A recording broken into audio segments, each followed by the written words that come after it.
say double dash to that. Yes, Mr. Holmes is a bit tardy, isn't he? A bit, rather. Over an hour, Mrs. Hudson, well over. I expect his supper is stone cold. As it should be. I'll just take it down to the kitchen and warm it up. Don't bother. It's no bother at all. Yes, Mrs. Hudson, it is a very great bother indeed. As you well know, Mrs. Holmes and I have tickets to the theatre this evening. Therefore, if indeed he does return within the next, let us say 5 minutes, he will have precious little time to change into suitable attire, let alone eat his supper, you see. Yes, Dr. Watson, I see. And if he should not return in time? Mrs. Hudson. As my esteemed lodgers, the both of you are entitled to one breakfast meal in the morning, one suitable supper at night. Such are the terms of our agreement, Doctor. As to the terms of your agreement with Mr. Holmes, well, that is none of my concern. But dash it, Mrs. Hudson, I spent half the afternoon waiting in line for those blasted theatre tickets. It's opening night, the Imperial. Lilly Langtry, Mrs. Hudson. The Prince himself will most certainly be there. Well, good for you. And the Prince and Lilly Langtry, and all the other London society figures who will applaud the momentous rising of tonight's curtain. But I ask you, Doctor, am I to punish Mr. Holmes with a cold supper on account of some silly play? No, sir. I am afraid whatever ill will you may now feel toward Mr. Holmes has nothing to do with me. On the contrary, Mrs. Hudson, it may have much to do with you. Holmes? I presume by your formal attire that you were indeed successful in securing tickets to tonight's gala performance. Congratulations. I sincerely hope you won't be disappointed. As for you, Mrs. Hudson, I suggest you get dressed. The doctor is in need of an escort. Me? Her? Holmes! Please, Mrs. Hudson, I've kept my cab waiting outside. But I don't know if I can. Opening night, the Imperial, Lilly Langtry and all. You know, I haven't been to the theatre in ages. I'll look a fright. My gown is so out of fashion. Nonsense, dear lady. You'd be as charming as ever. Come, Mrs. Hudson. One of the virtues in attending the theatre is that the audience sits in the dark. I shouldn't think anyone would notice. Please do accompany the good doctor, Mrs. Hudson, as a personal favor to me. Well, if you put it like that.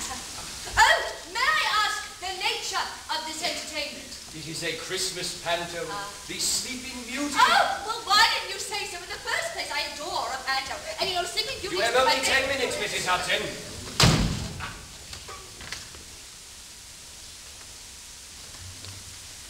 Mr. Sherlock Holmes! Watson, you scoundrel. What have I done? For shame. You intended to eat my meal, hadn't you? Well, don't try to deny it. The evidence is plain. What evidence? The sauce, Watson.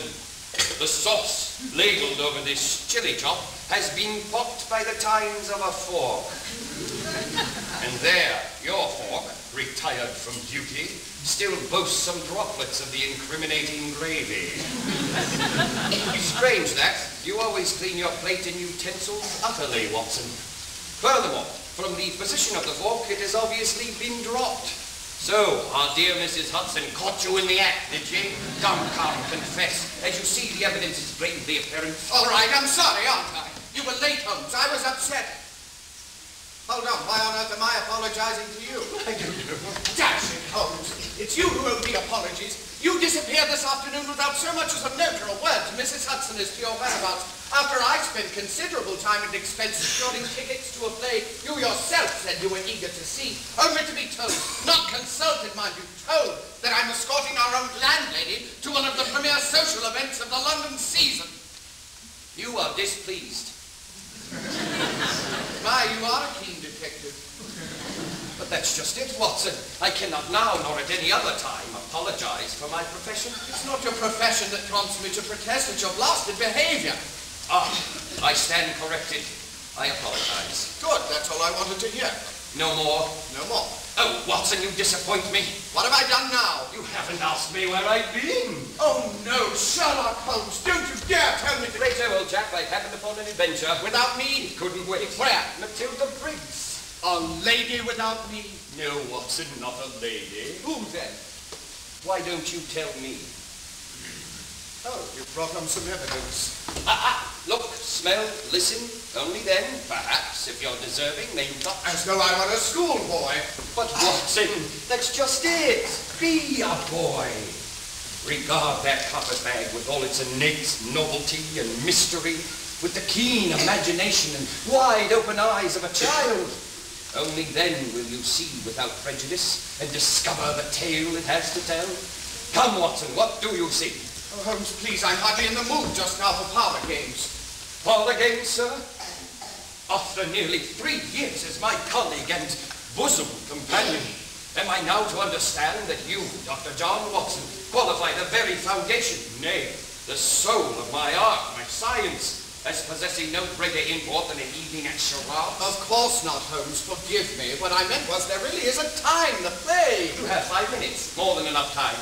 Oh, very well. Look, smell, listen. That's right. Dash it, Holmes. My mind's a muddle. Shall I give you a clue to get you going? I'd be much obliged. That carpetbag, Yes. is it mine? Well, I could have told you as much. I never thought it was yours. Oh, why not? Because I've never seen it before.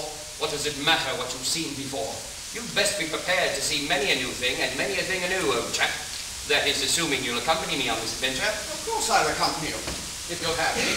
But why should you want to, I wonder? Heaven knows I haven't the least fraction of your skill at deduction. No, you do. And never will. That remains to be seen. Continue.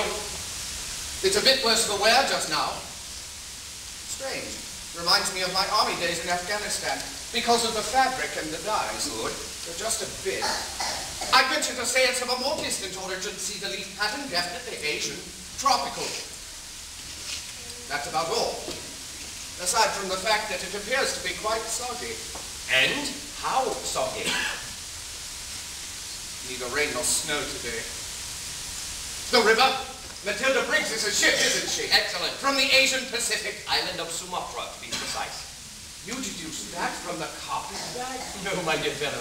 I might have, but I was getting that information from other sources. Then I am at a woeful disadvantage. I never said you weren't. Now, smell. Oh, my word. Most unpleasant. Like what? I'd rather not say. Shall I say it for you? Sewage, perhaps? Precisely.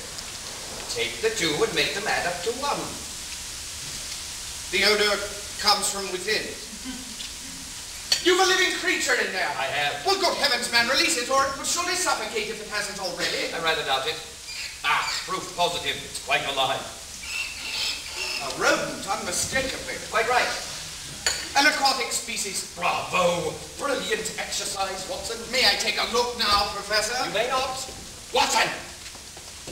Not a woman in all London more beautiful than our Mrs. Hudson. Wouldn't you agree, Watson? Oh, Mr. Holmes. And not a moment too soon. Your cab awaits. Curtain in 10 minutes. Yes. Have a splendid time. My regards to society. All right. I'll keep a lamp burning. Goodbye.